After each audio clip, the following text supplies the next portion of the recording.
So this is the airport. Dumaguete Airport ang sinasabi na, pero this is already part of Sibulan, yung town north of Dumaguete. 90.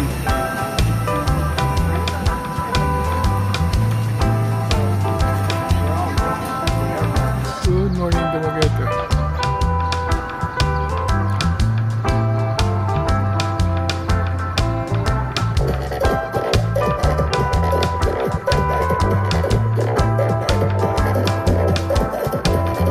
Hello mga kasingre, it's a beautiful morning here in Dumaguete. Ang ganda na sikat ng araw, and today we'll be traveling back to Manila. We'll be flying from the Sibulan Airport to Manila, and I'm going to show you how to reach Manila from Dumaguete. In the meantime, I'm going to show you also some of the sights of Dumaguete, including this beautiful Rizal Boulevard. So tara na, biyahe na tayo sa Dumaguete, pabalik na Maynila. Let's go!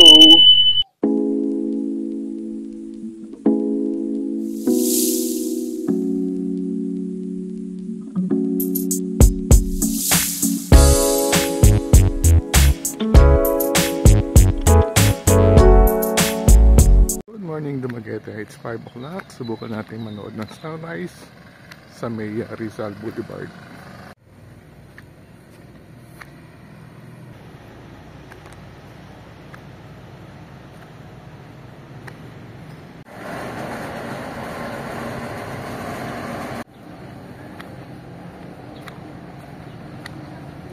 Ganda naman ang Dumaguete pa dapat ganito oras. Good morning, Dumaguete.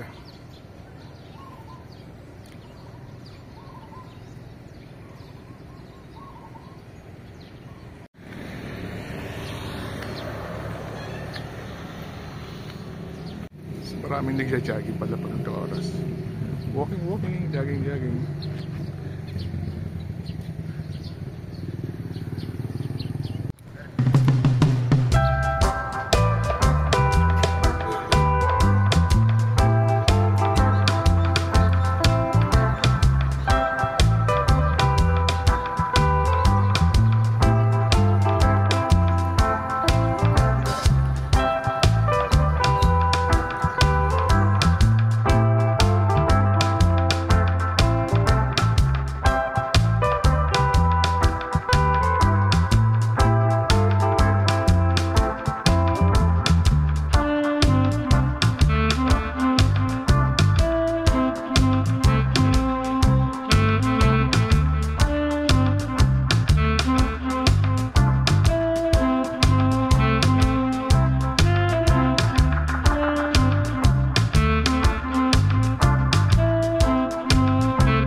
isa sa pinakamagandang Starbucks location.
Expedition ni Magallanes Elcano dito mismo sa Negros, sa side portion ng Dumaguete.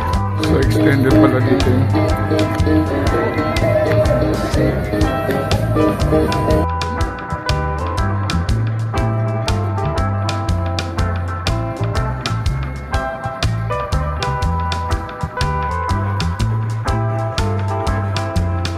kapalan itong bagong extension natin, bagong park.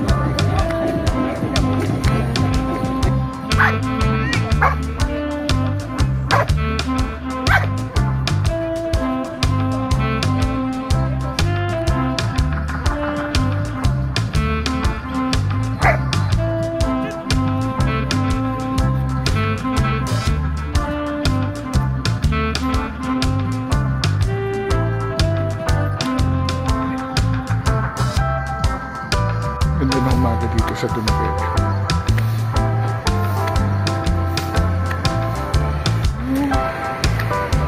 Punta tayo dito sa Quezon Park yata ito. Dating City Hall ng Dumaguete. Designed by Juan Arellano. It is now a museum under the National Museum. Ang ganda ng pagkakadesign ng old City Hall now under the National Museum. Ito naman yata is, I think, Quezon Park. May matandang monumento sa likod. So that's a beautiful Rizal monument.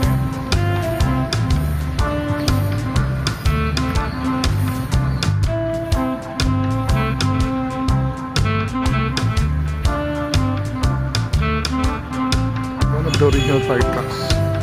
I think this is pre-war. This old fountain law was designed by Francesco Monti.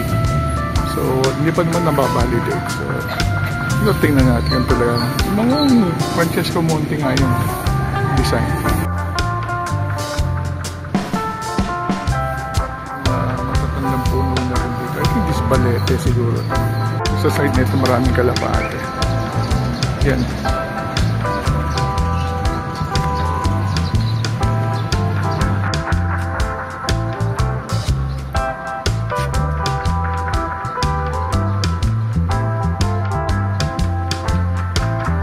Ito naman yung Watchtower or Bell Tower.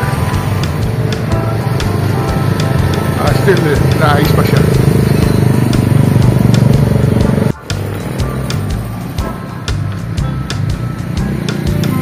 Kanan yung simbahan at dito yung tower.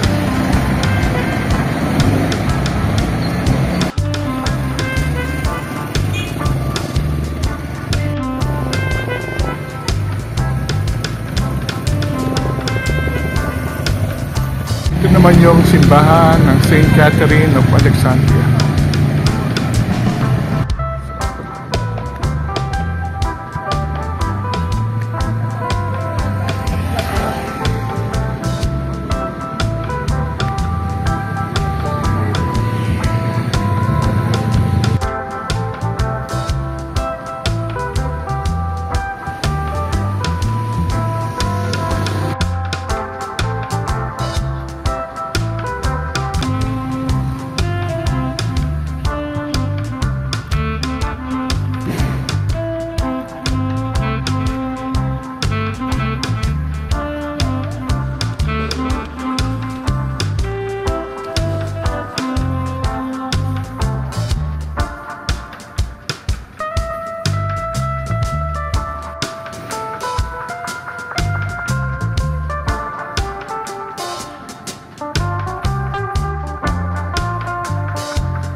painitan section ng palengke. Daming tao. May breakfast. Yan, no? Saturday morning.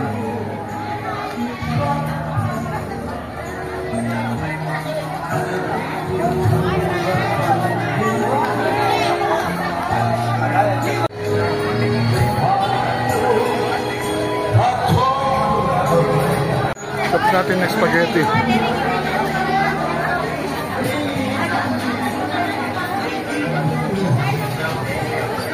Hirap pumili ang dami.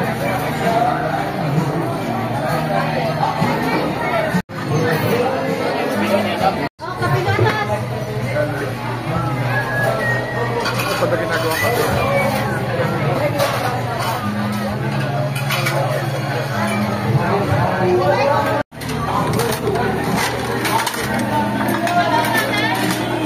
Puto. Meron pa tayong spaghetti.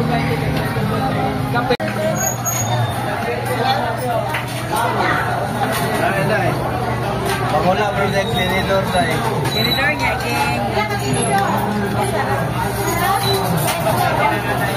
Ay, the local market. Mga flowers. Ganda.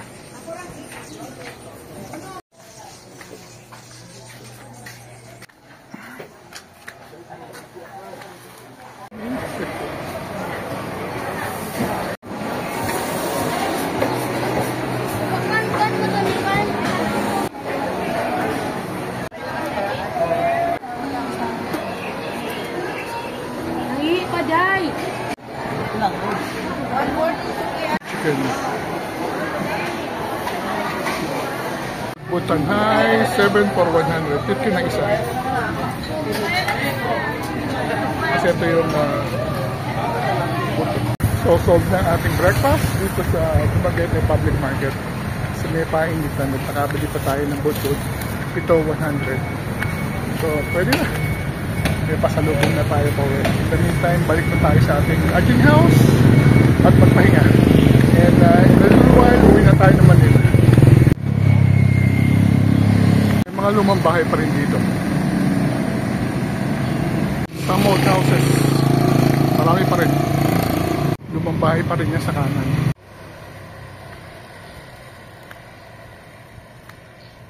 So dyan tayo nag-stay sa balay ni Bonsai. It's an old house na ginawang dormitory tsaka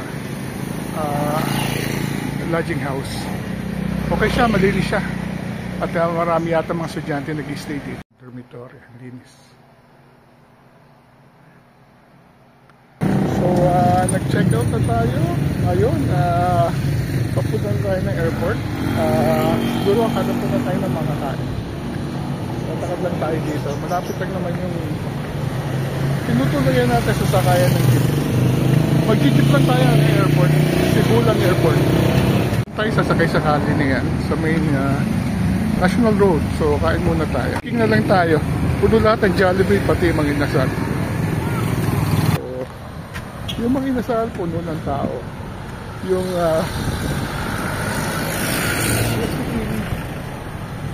wala naman rice. So hanap pa tayo ng makakainin. Hope to see you soon. Dumaguete. Paalis na tayo. Thank you na to. Diyan tayo galing kanina. Diyan tayo nag-breakfast. Sa may dulo ang sakay ng jeep. Naman dito sa may gilid ng palengke, dito na tayo sumakay. Mahirap maghintay sa labas. So may option kayo. Sumakay ng tricycle o sumakay ng jeep. Yan natin ang by jeep. Ang tricycle. Pero tumagaan naman pala sa harap ng airport ang publikong ito.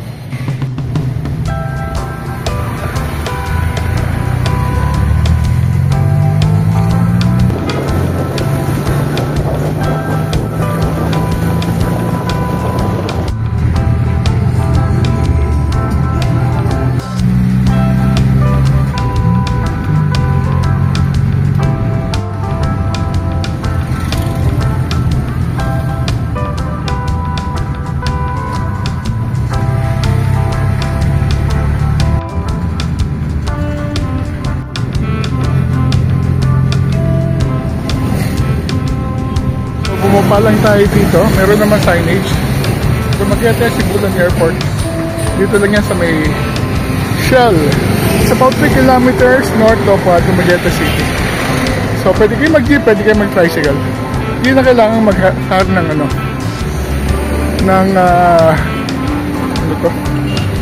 ng taxi. Ito na yung papasok na airport. Oh, this is the airport. Dumaguete Airport ang sinasabi na, pero this is already part of Sibulan, yung town north of Dumaguete.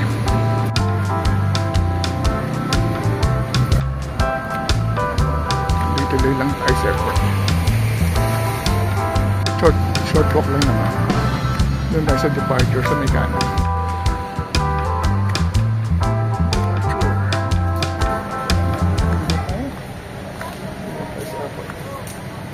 Aga tayo. It's 1:35.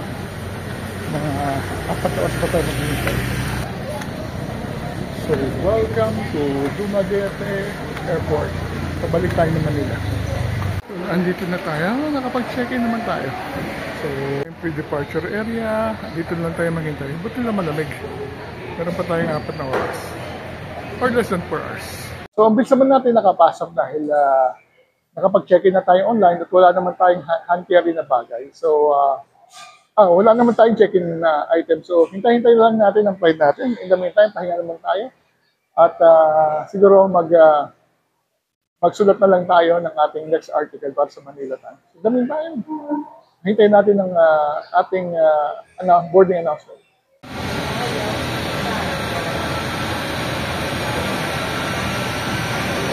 We will soon be boarding in a few minutes. 5K628. So, boarding na tayo. 4:45, 30 minutes earlier. Hopefully, makarating tayo mas maaga sa Manila. Now, Cebu Pacific, flying to Manila.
Dito na tayo. Arrival here. That's good.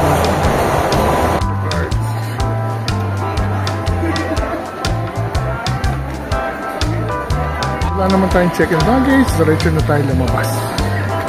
Kaya naghihintay pa sila na kanilang mga check-in luggage. Matagal yan.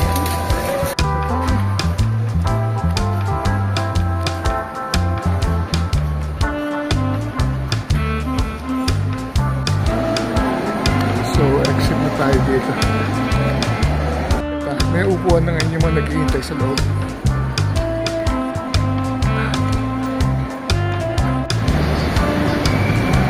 Okay. Dito tayo tatawid and then hintay tayo ng jeep doon sa Mecano. So, back in Manila after 7 days traveling around Central Visayas. Kinaya natin maraming island transfer. May mga sumusuko. Dami. Dito tayo galing last time, 7 days ago. Malakas ang ulan. Ngayon medyo okay na yung weather. Back where we started. Exit tayo.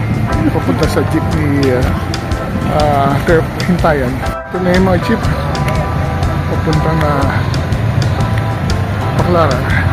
Ito tayo sa sakay. Ay natin mo. Baclaran.